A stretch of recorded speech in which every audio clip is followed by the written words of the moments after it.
that the sun shines down its power to all the world and makes the wind blow strong as it will. So lovely earth can stay lovely still. Hello, ladies and gentlemen. This is Energy Week with George Harvey and the famous Tom Fennell. We're presenting energy news. I gather every morning for my blog, geoharvey.com. Every day I get up. Today I was up at about 3:30, woke up a little bit early. I usually get up by 4. I woke up at 8:45. Well, and I look through the news for energy and climate change for the day, and I get the news items that I think are interesting and put together a 50 or so word synopsis of each, together with a link to the original article. And so we're going to talk about articles that are from that blog. I usually put up 10 to 15 every day. I'm pushing on 19,000 altogether articles linked. I believe it. You've got a lot of articles. There's a lot of stuff there. You're doing a lot of work here. Over 16, behind the scenes. Yeah, over 1,600 days. Anyway, we get the 20 or so that are the most interesting and bring them to you on this show, which is recorded on Thursday mornings. Today is October 20th, and you will be seeing it someday after that, because it doesn't come out the same day it's Well, recorded. I've said this before, I'll say it again. We don't have time here to get into depth on some of these articles. Right. And some of them are well worth getting into depth. Some of them are on. fun. So if you see something you like, tell us how to get it. Oh, yeah. Click on something. Go to the blog, geoharvey.com, and in the upper left-hand part of the screen is a picture is a calendar, and you can click on a date in the calendar. And when you do that, you get the posting for that date, and there's 10 or 15 articles, 10 to 15 articles, and you can just look through it and find the ones that you want. They're organized between the ones that are the rest of the world and the United States, although certain things like opinion pieces and science show up in different places because I start those out, opinion or science at the top, so people can find things. So if you find something that's interesting, I'll put myself up here. Yeah, do that. Well, I'll put us both up. Okay. If you find something that's interesting, You can just go there and find it. just Google, just follow your Google type instincts and get it there. Yeah, because some of these absolutely. articles really have some good meat in there, and they're They worth do. pursuing. They do. I particularly like the ones with a lot of graphs because the graphs tell a good story. They do. They do. Although, photographs tell a good story. Well, And some of the photographs are really interesting. let's just start with this one. Yeah, that's a good segue. There's a good photograph, pretty we go. countryside. Don't you wish you lived just downwind from this thing? And this is from PV Magazine USA. Got a title for the article? Yeah, energy-related CO2 emissions hit the lowest level since 1991. 1991. This is progress. This is progress. Despite the relatively low uptake of renewable energy in the United States, replacement of fossil fuels with renewables is starting to have tangible results on emissions. According to the DOE's Energy Information Administration, in the first 6 months of 2016, emissions fell to the lowest level for any first half of a year since 1991. And that's not atypical of what's going on worldwide. The little takeaway from this article said climate change is likely to have the largest role here. From January through June, record temperature increases meant that the United States had fewer number of heating degree days. Yes, Isn't that interesting? This is in the called 66 efficiency. years that the EIA has kept monthly data for all 50 states. Yeah.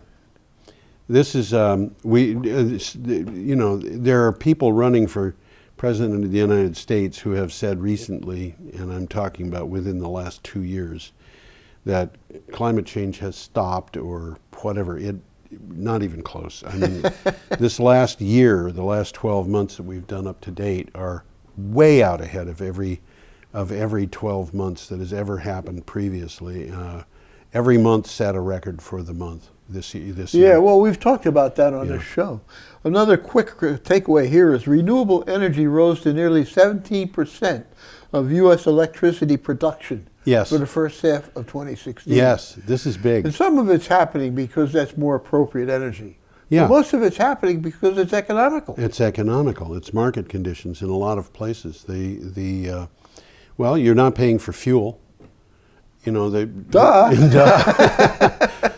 Economists have a thing called the marginal cost, and the marginal cost is the cost of in the case of electric production, it's the cost of producing electricity, not including the initial expense of building the power plant, or whatever the eventual expense of tearing it down, and for coal or natural gas, the marginal cost includes a large amount of money going to fuel and fuel production, things like pollution control, things of that nature. And Well, they've been getting away with being able to ignore that stuff. well, they have in some cases, there's no question. But and the reason why the lakes and rivers and streams in Vermont are all polluted with mercury is because of coal burning power plants in the Midwest. In Ohio, yeah. Yeah. Absolutely. And And if you go down there, the stacks are huge, way up in the air, you know. they put those stacks way up in the air. Yeah, so they're going to get us. Yeah. So local people will not get the fallout from Yeah, that. absolutely. And by the way, if you think about this, one of the things that people who are into conspiracy theories talk about is chemtrails. Yeah. All right. Okay, you build a stack that's 30 stories tall in Ohio, and the mercury comes down in Vermont. Yeah. When I was a little kid, I spent a large part of my childhood living in Illinois, and I remember a little girl saying, to the teacher, I saw a plane doing the strangest thing. And the teacher said, well, what was it doing? And she said, well, it was flying really close to the ground, and it went across the field, and then it went up really fast. And the teacher said, does anybody here have a father who is a crop duster? And nobody raised his hand. Because the teacher wanted to know what to say next, whether it would be safe. And since nobody was related to a crop duster, she said, well, they're putting DDT or whatever it is. They're putting something on the fields. And she said, and crop dusting is very dangerous because you have to worry about the possibility of hitting a tree at the end of the field.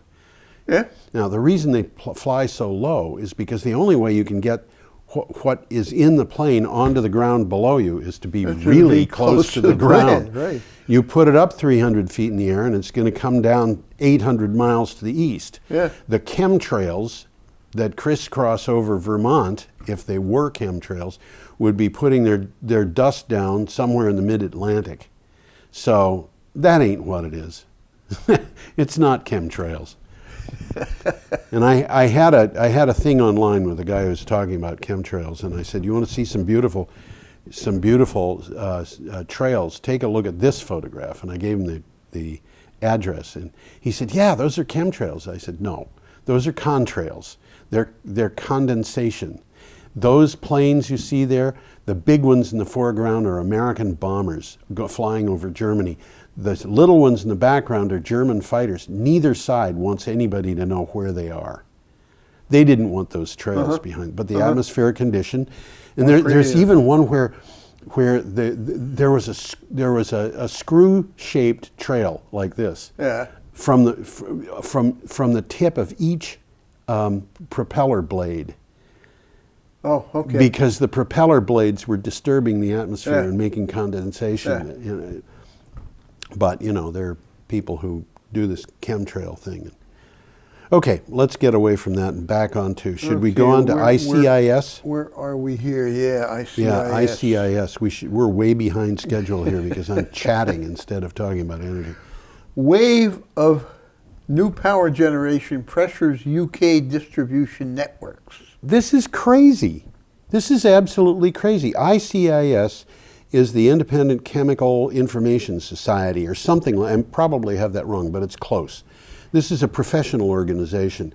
And what they're saying is this, a huge 15 gigawatts of embedded power generation capacity is awaiting direct connection to 4 of the 6 distribution networks across England, Scotland, and Wales. Figures gathered by ICIS show the capacity bypasses the transmission network, depressing demand. It is a mix of renewable thermal and storage units. This is saying big organizations are putting together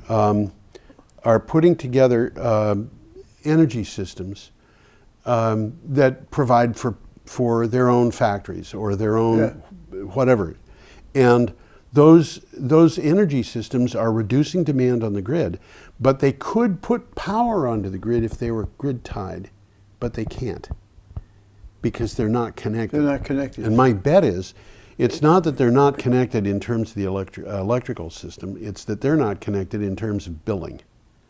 Uh-huh. You know? Okay. But 15 So gigawatts. they're using their own juice and they're not paying anybody for it. Yeah. Right, okay. 15 gigawatts. You know, they just went through this thing of 20 some odd billion pounds, 25 billion pounds, whatever it was, to build the Hinkley C plant, which is 3.2 gigawatts. And they've got 15 gigawatts just waiting to be connected. What is in these people's minds? You've heard me say it before. There's a lot going on in Hinkley C that we're not hearing There about. was an article that appeared a week ago where they were talking about the UK developing a new nuclear bomb system. And they needed Hinkley C to do that. To get the... And it wasn't that they needed the nuclear reactors. It was that they needed a place to hide the billing. Okay. Oh boy! All right. Should we go Moving on? right along. Yeah. Moving Your right renewable news has this next one. This is interesting, I think. The next one is Northern Power Systems wind turbines perform through hurricanes and typhoons. This has happened before. These systems performed through Hurricane Sandy. They had 70. they've done they did really far well. better than they really expected. well. Yep. Northern Power Systems Corp., a next-generation renewable energy technology company based in, guess where? Barrie, Vermont, confirms the continued performance of its remote fleet with turbines performing through both Hurricane Matthew in the Caribbean as well as Typhoon Chaba in the Jeju region of South Korea. And these Northern Power turbines that we're talking about, made in Vermont, have performed through 3 hurricanes without damage. Yeah. So they're making them pretty well. They're doing a good job, and they're building these things so they can be put into Arctic regions and very high on mountaintops and things of that nature. This is from renewable energy. And this is another quick your takeaway. renewable news. Throughout the storm, the turbines performed as designed. Yes. Shutting down in high winds and restarting when conditions are safe. Yep. All without human intervention. Yep. It's all automatic. All automatic. Cool. How do you like that? We are up to Friday, October 14th. Those stories that you just heard all came from Thursday, October 13th. All right. Yeah, we're now on Friday the 14th. We have one of the weirdest looking pictures I've seen. Yeah, let me get that picture up. Yeah, this is a weird one. It looks like the Yellow Submarine. Yeah, get the picture up and then we will talk about it. Yeah, we'll talk about it. This is from Renewable Energy Magazine. Scott Renewables Tidal Power installs the world's largest tidal turbine. The world's most powerful tidal turbine, developed and built by Scott Renewables Tidal Power Limited, has been installed on its moorings for the first time. The 2-megawatt SR2000 tidal machine was towed to the European Marine Energy Center Orkney site, where it was installed for commissioning and testing. And, you know, I want to describe what's going on. I was going to ask you to do that because it's... I looked at that and I thought, hard to figure out. Turbines are round, you know, and they spin. What's in this thing that's round and spins? Well, there isn't anything in this thing that's round and spins. If you look about midway on the what looks like a yellow submarine, you can see that there's a winch. And the winch has a cable that goes to that thing that sticks up, that black thing, and then the cable goes straight down, and it goes down to a mooring point, which is anchored using 4 anchor cables, so that that point in this floating unit stays in place. And if the tide is, whatever way the tide is going, the near end of this in the picture is going to face into the tide. And the result of that is that the 2 big tidal turbines, which look like chunky wind turbines, We've seen pictures of them, yeah. hanging below this thing, are always facing into the tide. And these turbines, you know, they have to be big chunky turbines, because at 2 megawatts, they're 1 megawatt each. So these things are not trivial. So the turbines are being driven Yeah. by the motion of the water by down the below. motion of the water down I below. was thinking they were somehow being driven By by the- this thing going up and down. and down, I no. couldn't figure that one Yeah, out. that wouldn't make sense. This is obviously a pretty sophisticated unit. You can see that there's all kinds of, well, the mast in the back has got what looks like a bunch of radio It's signal. definitely some sort of communication Yeah, process. and I Definitely. wouldn't be surprised if they don't have. Look like cell phones. They do. I wouldn't be surprised if they don't have systems on there to make sure that they've got radar images up so that this thing will be prominent and not get rammed by somebody. Okay. You mean like reflectors to Reflectors, yeah. That could be what that diamond-shaped thing is. It could be. On the That's right. back. Yep. Our next item is from Renews. Okay, Cape Wind. Let's just put you up here. Put me up. Awesome. Yeah. There you go. I'll smile. Cape Wind drops grid appeal. This we've talked about this already. Yeah, Energy Management Inc.'s Cape Wind has dropped a court appeal, another setback in its long-running fight to build the 468 megawatt wind farm off the U.S. East Coast. The developer had asked the Massachusetts Supreme Judicial Court to reverse an energy facilities siting board decision denying an extension of the transmission line permits. Something weird's going on here. Well, I can tell you one thing for sure, and that is the price that they got for the wind when they negotiated the delivery of wind power was far too high by today's standards. It was probably. I remember that. It was almost 20. It was ridiculously like high. 20 cents a kilowatt Yeah, hour, yeah. and you would expect it to be about a third of that. So Well, some of that was a going rate for wind, but it's come way down. it's come way down. And the utilities in Massachusetts, when the permit lapsed, said, "Well, we're not going to be held to this contract," Yep. even though the contract said they were supposed to be. Yeah, apparently, I don't blame them for backing out. no, but then the Massachusetts legislature said we want. I'm going to say it was 1,800 megawatts. I believe that's what it was of wind. It might have been 1,600 of offshore wind power, and they've got that in law now. Yeah. But the offshore wind power that they defined, not explicitly, Excludes this but one. it excludes I this read one that. on the basis of the time at which the permitting was done or something. So, sorry. So in this particular case, they're not granting them permission to put the cables in place Yeah, to connect it to the shore. yeah. There's a whole That bunch sounds of a things. little crazy. I Yeah. mean, something's going on here that we don't know Yeah, about. but Hey, it's Massachusetts. the fact of the matter is the Cape Wind project is probably going to be installed. It'll probably just be installed by somebody else with different contracts. And because- different political connections. Yeah, well, the legislature has said we need, Yeah. you yeah. know, this offshore wind. It is Massachusetts. Yeah.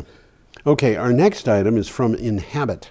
This is an interesting one. We got a picture here. We do indeed. This is it. This is very a interesting. picture that really it combines two things that you see rarely appearing together in a photograph. One is an incredibly boring picture with the second, which is really grotesque ugliness. So there it is. Well, in case you don't know what you're looking at, this is concentrated solar power. Yep. And what we're seeing in each one of these circles there is a tower in the middle, and all of those circles around are mirrors focusing the sun on that tower. Right. And that thing is miles long. Miles. So do you have a title for this? SolarReserve, which is the developer here, Yep. announces the world's largest solar plant, Yep. which will power 1 million U.S. homes. Amazing. This is big. Big. The 110 megawatt Crescent Dunes solar energy plant is the first utility scale concentrating solar power of its kind on American soil. And the developer, California-based energy firm SolarReserve, now says it wants to build 10 just like it elsewhere in the sunny desert state. The overall That's project, where they get the 1 million homes, yeah, with the 10 of these. yeah. The sandstone would power 1 million homes, and that is going up, I believe, in Nevada. Is that right? All of this is happening in Nevada. Yeah. Yep. But the power is going to be going to California. Very likely. Yep. Yeah, and I should Nevada doesn't mention need the something. power. Yeah, I should mention something. By the way, we have this controversy going on in Windham County here about a wind farm. Yeah. And I talked to David Scholes about it, and one of the things that he said in passing was, well, the electricity isn't even going to Vermont, it's going to Massachusetts. And I said, we need that electricity, but I didn't elaborate. And I want to just say one thing. The electricity that's generated at that place is not going to go to Massachusetts. We're not shipping electrons to Massachusetts. No. What they're going to do is the owner is going to bill a company in Massachusetts. But the electrons are The going electrons local. are That's going to what be the electrons local. do. Yeah, that's what they do. They're going to be on the transmission grid. They're going to go wherever they're needed. So it's a bookkeeping thing. It's a bookkeeping thing, yeah. Okay. So should we escape this we can escape horrible here. image of...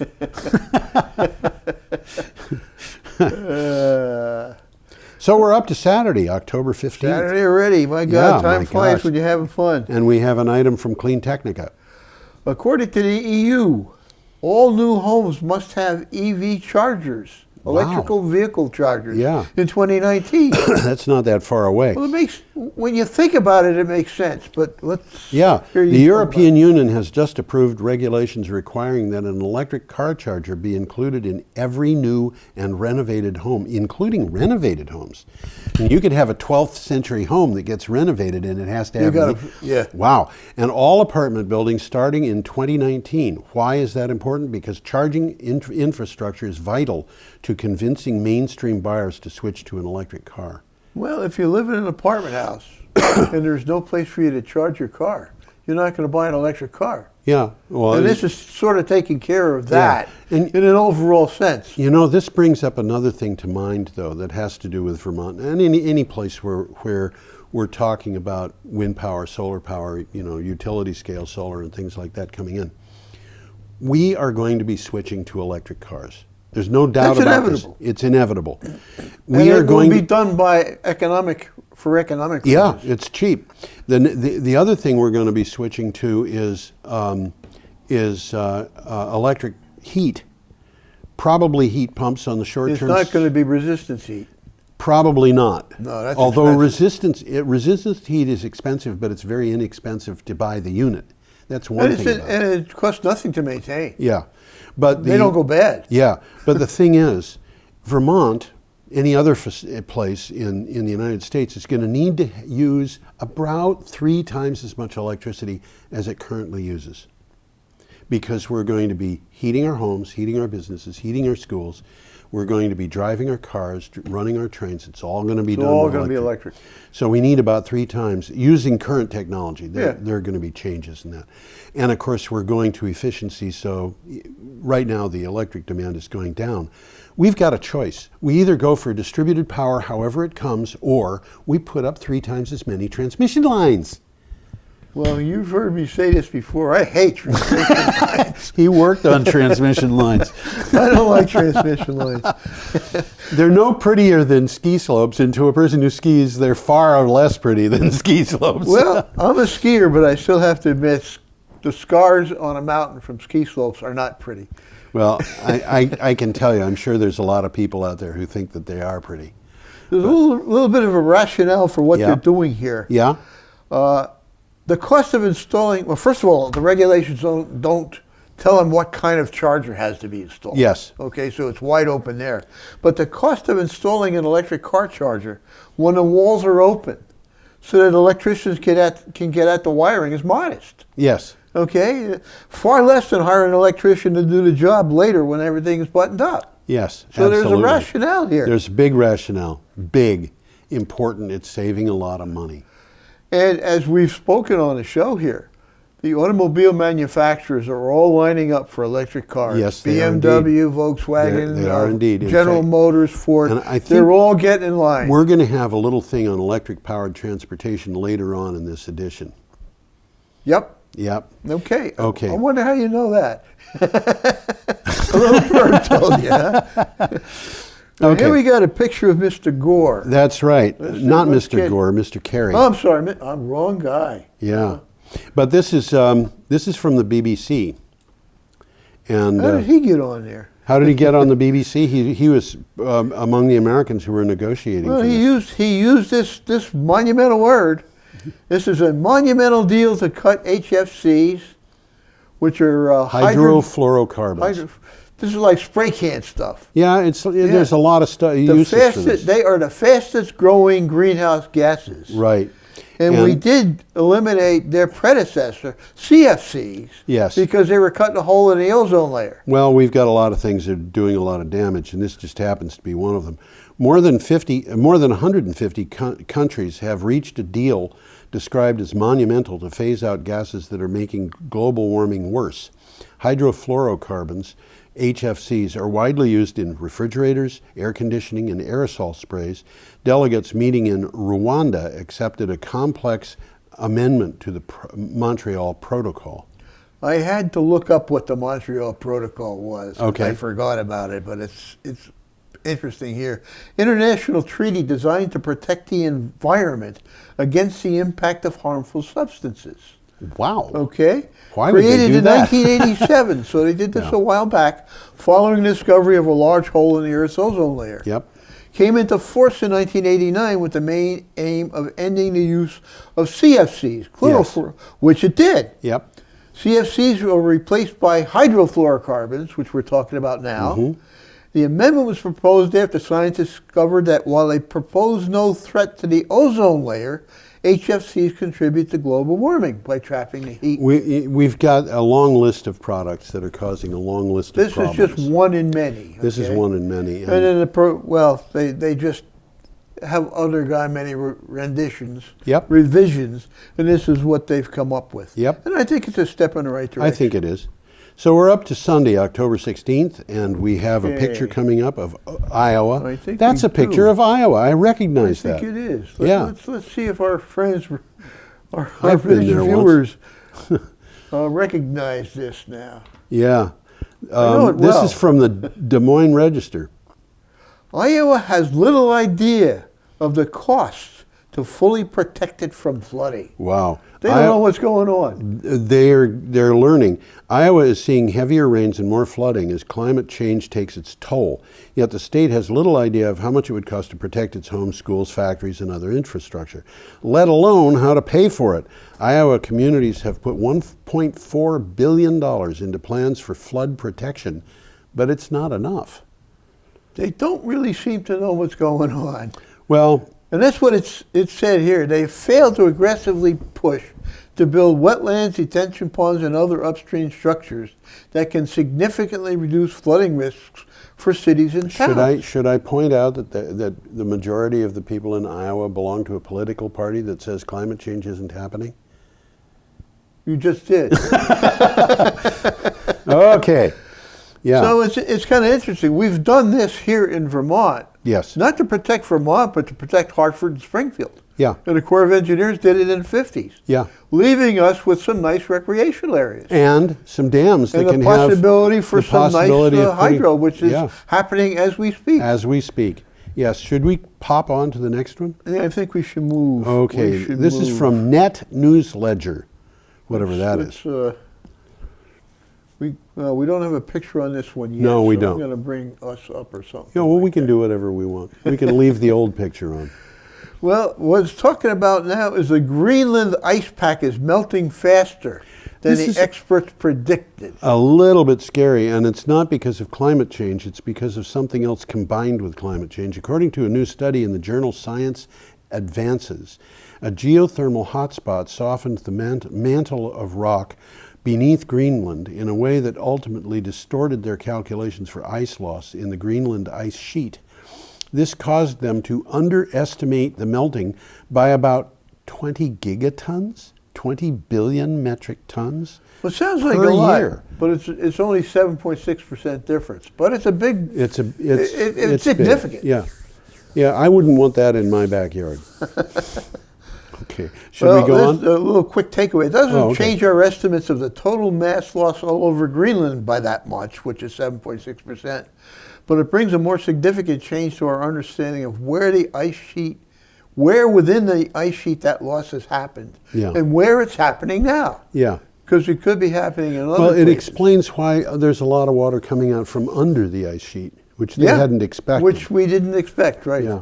Okay, so Now we're on to this a next little one bit is pretty about neat. transportation. This one's pretty neat. Yeah, let's put it up. Wow. Cool. I love this plane. This is a neat little plane.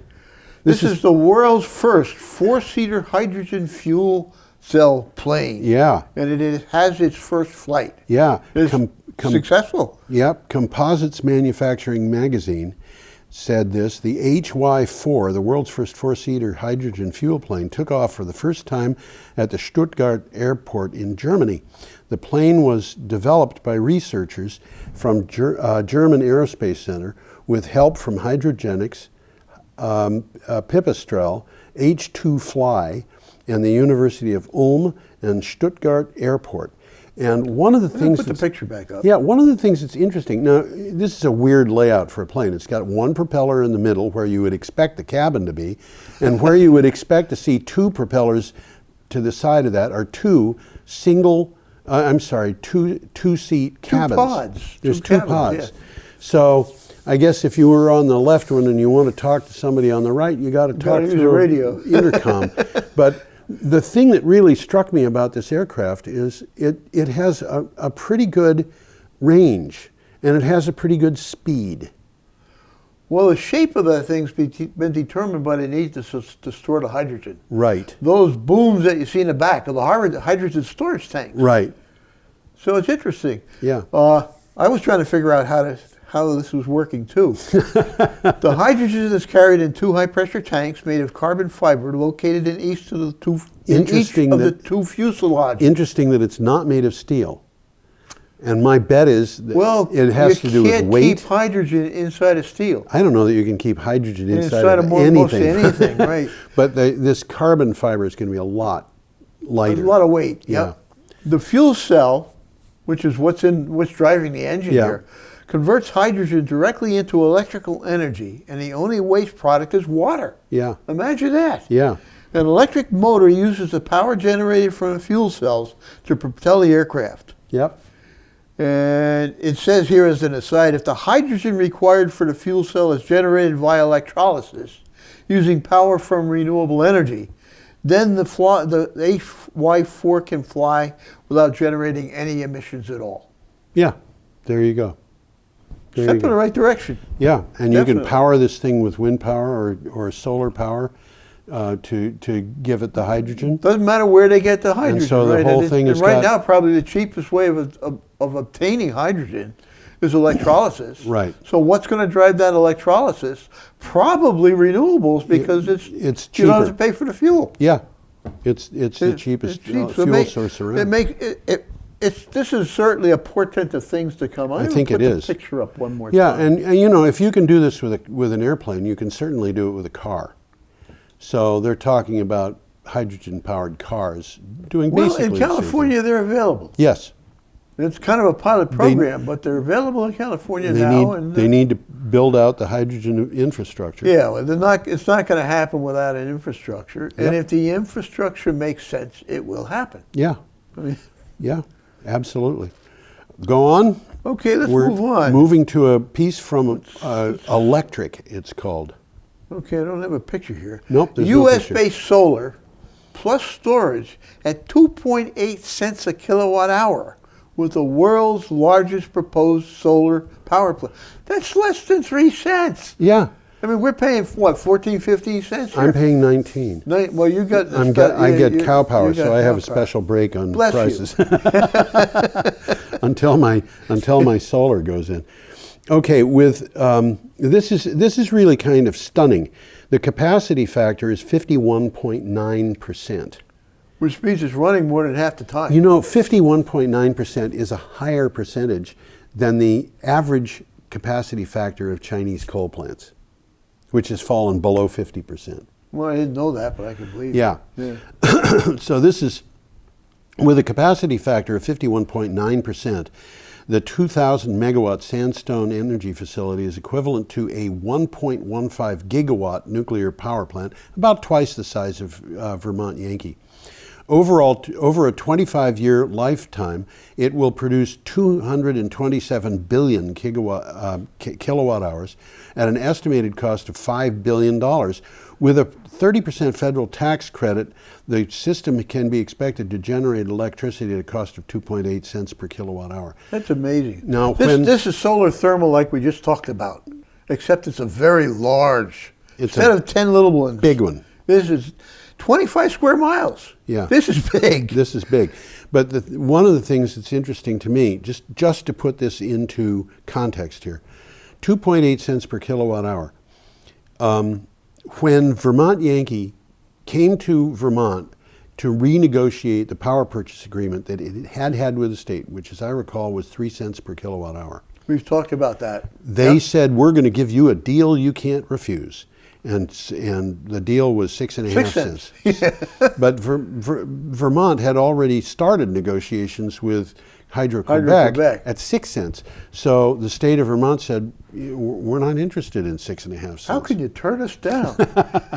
But that was years ago, and here we're talking about 2.8 cents per kilowatt hour.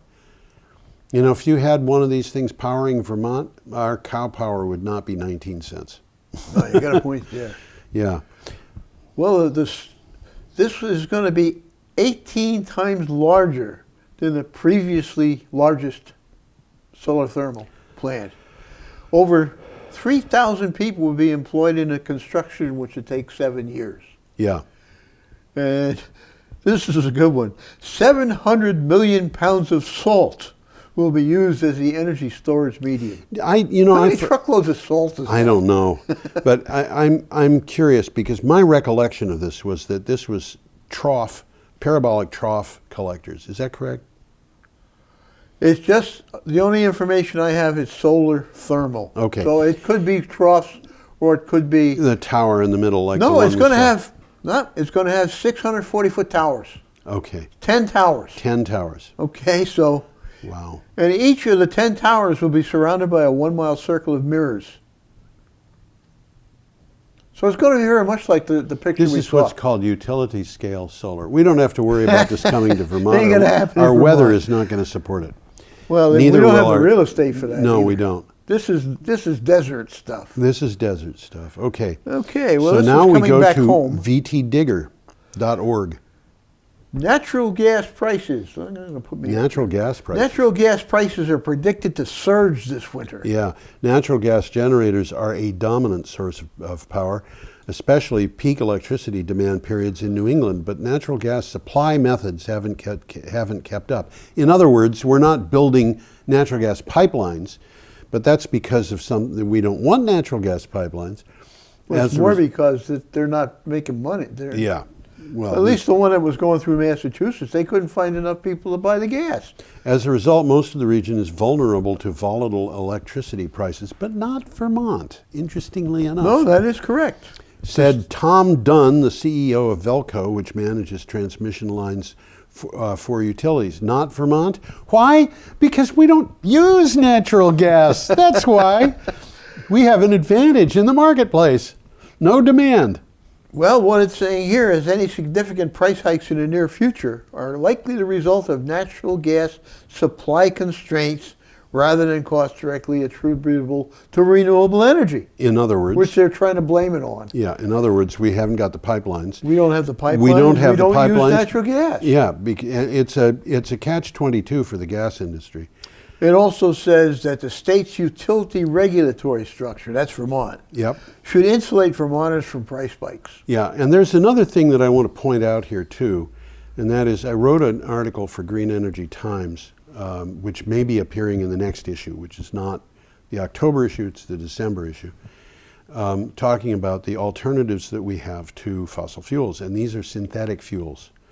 And you can synthesize natural gas, and you can synthesize... Oh, sure. You can use hydrogen instead of natural gas in many places. Once you got hydrogen and carbon, you can make damn near any fuel, plastic, whatever. Whatever. And one of the things that I keep telling people... And it's not new technology. Yeah, I keep telling people about this.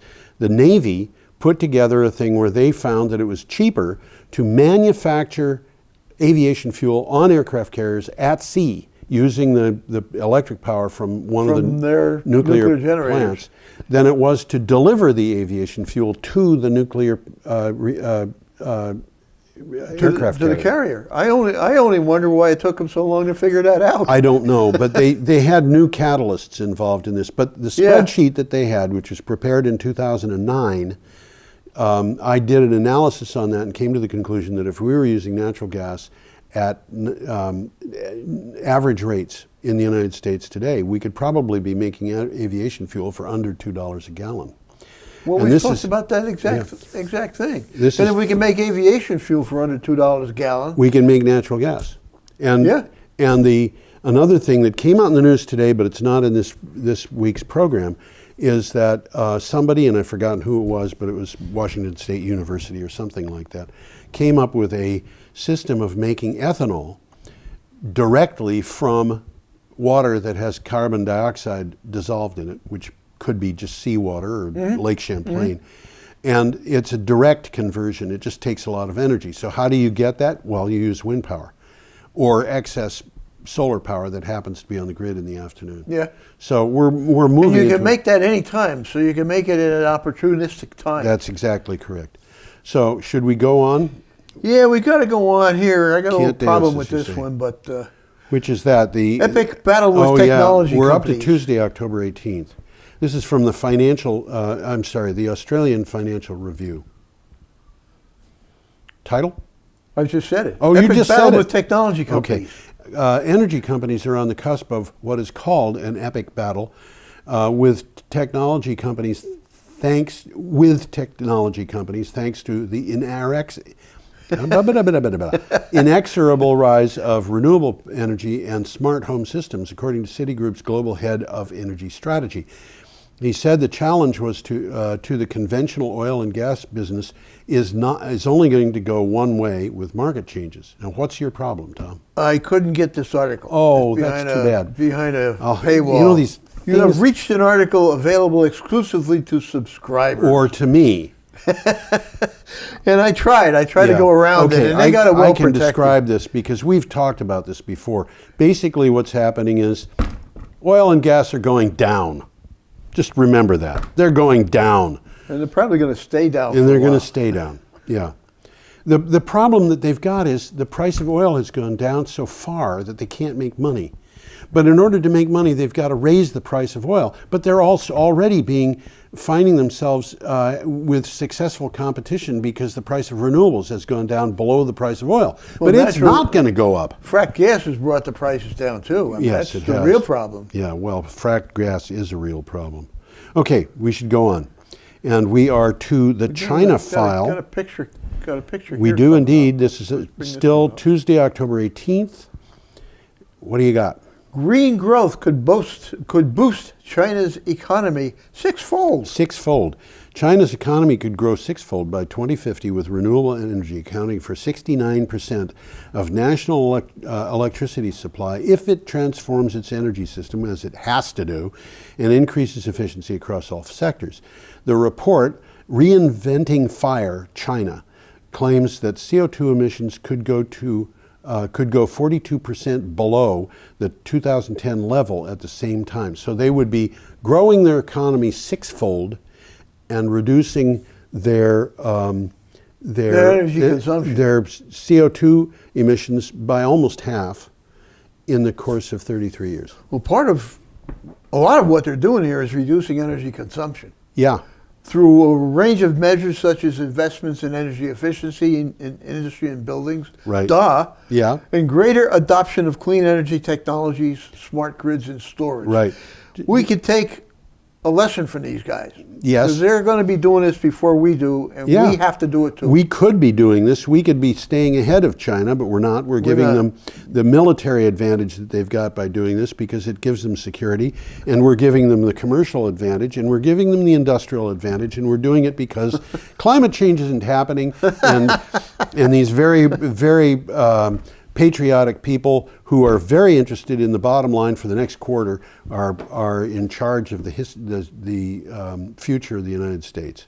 Should we get out of this mess? Might as well. Okay, we're up to Bloomberg. Still Tuesday, October 18th. France burns coal like it's 1984. Wow. As prices jump on atomic woes. Wasn't that a novel, 1984? Somebody wrote something like that. Okay. Yeah. France produced the most power from fossil fuels for the month of September in 32 years to help meet the demand of nuclear generation as it dropped.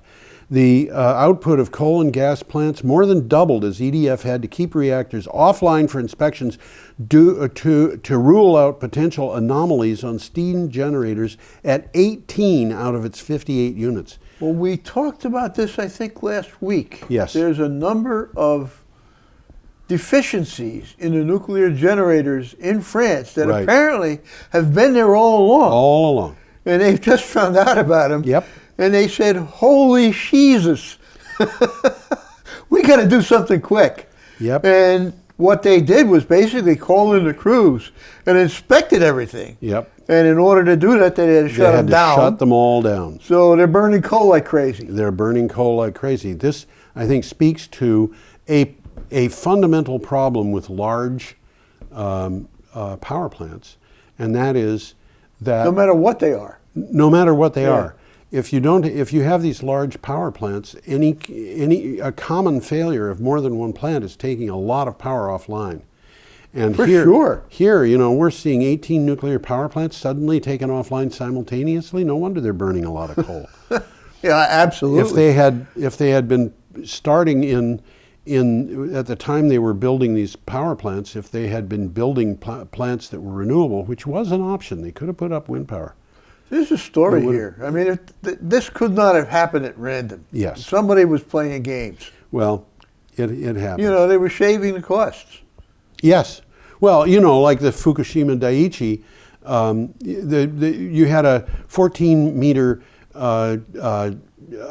14-meter wave. tsunami wave coming and over a 6-meter wall. a 5.7-meter wall. Yeah. Well, okay, that's an unheard of event, isn't it? No, it isn't, because they had a 27-meter wave hit that same northeast Japanese coast in the mid-1930s, and then they had a 37-meter wave hit it in 1896. They had both of these So they things. knew it could happen. They knew it could happen. But they said, we're not going to spend that money. My bet is somebody walked into a room and said, okay, guys, how tall is the seawall going to be? And somebody said, well, how much money have we got to build it? Yeah. And they said, something like that. We can make it 5.7 meters for that amount of money. Yeah. And that's what it was. Yeah. And they made something that was absolutely not safe to make. And they should shut all those nuclear power plants down. We've had 11 meltdowns, and every single one of them had human failure built into it, right there. And human failure is not accounted for in any of the safety accounting that's done for nuclear power plant, because you can't predict it. Can't predict it, right? I mean, they explicitly exclude it. That's why it wasn't taken into account. And it wasn't taken into account at 3 Mile Island, at Fermi 1, at SRE in Simi Valley, California. It wasn't taken into account at Chapel Cross. It wasn't taken into account at SolarReserve in France. So all it could take is one guy with a bad hangover. Yeah, or who wants to say to somebody, oh, this is what happens when you strike when you get a short circuit. This is the spark. Well, And that took down the Greifswald plant in East Germany. And there's some question about whether that was a meltdown or games? not. Yeah, he was showing an apprentice. This is what happens when you have a big, huge I haven't short heard circuit. that story before. Yeah, Wow. that's what I've read. and there is a question. boy. It's not one of the 11 that I cite. Yeah. Greifswald, some people say it was a meltdown. Other people say it wasn't. So anyway, We're coming through to the end we're here. coming to the end. We're up We to got October a nice picture here. 19th, Wednesday. This is from Climate Home. Got a title on this? What are we doing with tigers in our Yeah, energy it's show something here? that I was wondering. Why are we got a tiger in there? Go Well, ahead. there's a reason for it. The UN is telling Bangladesh to halt a mangrove-threatening coal plant. The UN's World Heritage Body made an urgent intervention to stop the construction of a coal power station in Bangladesh. A fact-finding mission found the proposed site of the plant, which is 65 kilometers north of Sundarban's World Heritage Area, would expose the downriver forests to pollution and acid rain. And by the way, The reason why the tiger there is because a quarter of all Bengal tigers in the Live wild there. live in that mangrove forest. I hadn't heard of the Sanderbans, Yes. so I looked them up, and it's a very intriguing place. yeah. This is huge. It's in India and it's in Bangladesh. Right.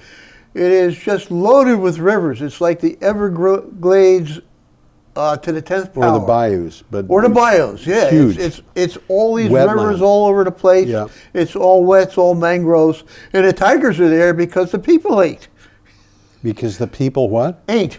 Because the people ain't. Yeah. So they're not very eating people, they're sparsely eating somebody populated. else. There's no towns, but there's Yes. people living there. Yeah. But they're like living in these little tropical paradises in the middle of nowhere. In which It they looks like worry it's a about beautiful tigers. place, Yeah. which they worry about tigers. Yeah.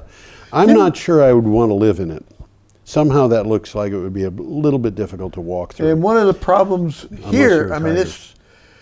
the plant is not going to be here, but it's gonna going to be be just six- to the north of it. Yeah. And the only way to get your coal up to the plant is through these rivers, Yeah. which are going to have to be dredged out, and Big mess. It's a mess. Yeah, and why do you need a coal burning plant anyway? Okay. There it is. I think Okay. that's all we. Are- I think that's all we got, but they are saying solar panels provide affordable renewable energy to 18 million Bangladeshis already. Why are they talking about a coal plant? burning plant, yeah. Vermont Public Radio provided us with this next we piece. got another one here. Let's. No picture on this one. We don't need a tiger anymore. No, we don't need a tiger. South Burlington plans a solar array atop a closed landfill. South Burlington, Vermont is planning to put a solar array on top of an old landfill to get renewable energy and financial savings out of a piece of land that cannot be used for much of anything else. Officials said on Tuesday, I guess it was, this being October 19th, that would have been October 18th.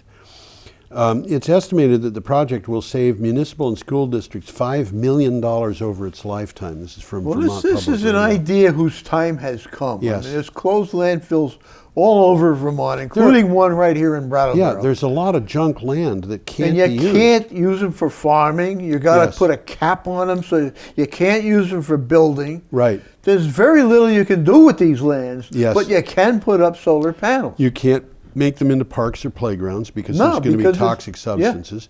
You have to. You have to. I talked to a woman who worked at one of these things, and she told me that one of the problems that they have is they cap the thing with soil, but every once in a while something migrates up through the soil and comes to the surface. And she said one thing that's really bad at that, because they get a lot of them, is old tires. They get tires just appearing in the middle of the grass. They're growing, huh? They grow, yeah. So you can't put a building on it because you can't put a foundation in. You can't break through that cap. Even to put the solar panels. Even to put the solar So I panels. read that they were going to Yeah. have to put down concrete anchors. That's right. There are companies that specialize in the question of how do you get solar panels put up on landfills.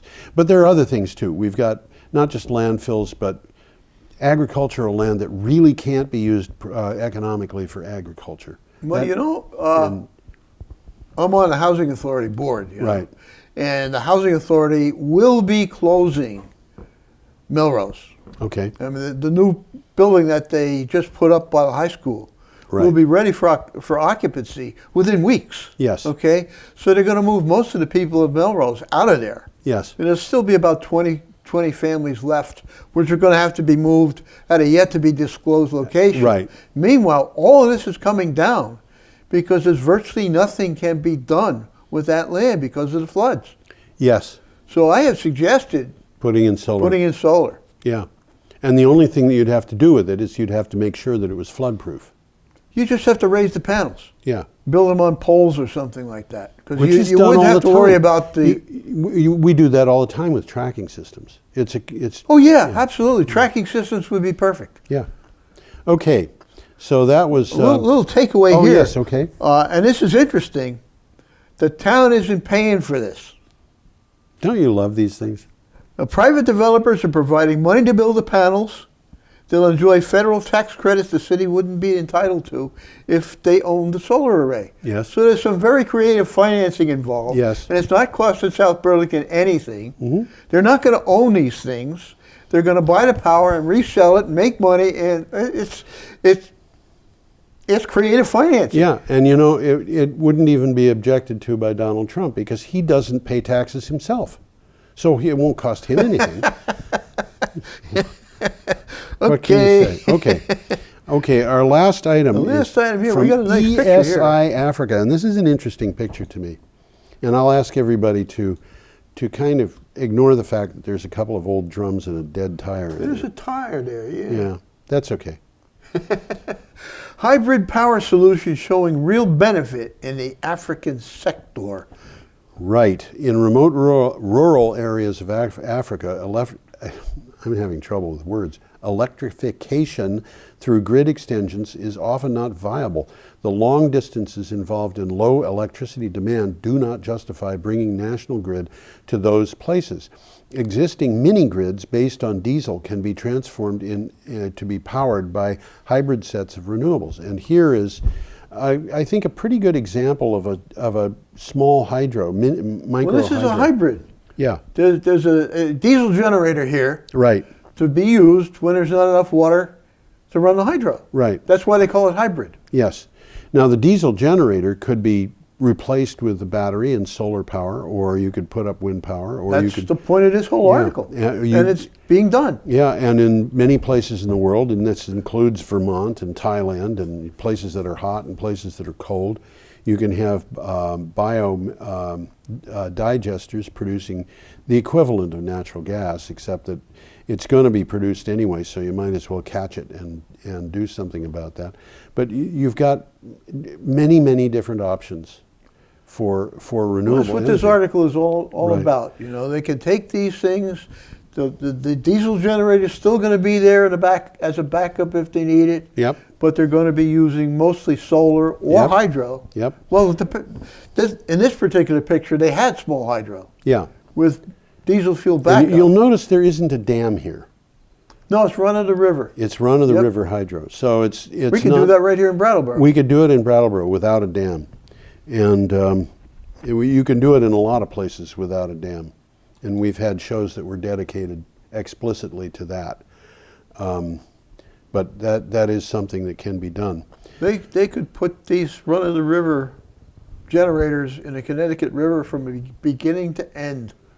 Yes, they And could. it wouldn't affect, nobody would even know they were there. Yeah. You know, what it reminds me of is the guy in the Serbian war. There was a town in Serbia that went without power for many months. And somebody in the town, there was a river that went through the town. Yeah. And somebody in the town built a raft that could be tethered in the river. So the raft just sat out in the middle of the Yeah. river with the water running. Yeah. And it had a little paddle wheel. A paddle wheel on a raft. And the little paddle wheel turned a motor which had come from a washing machine.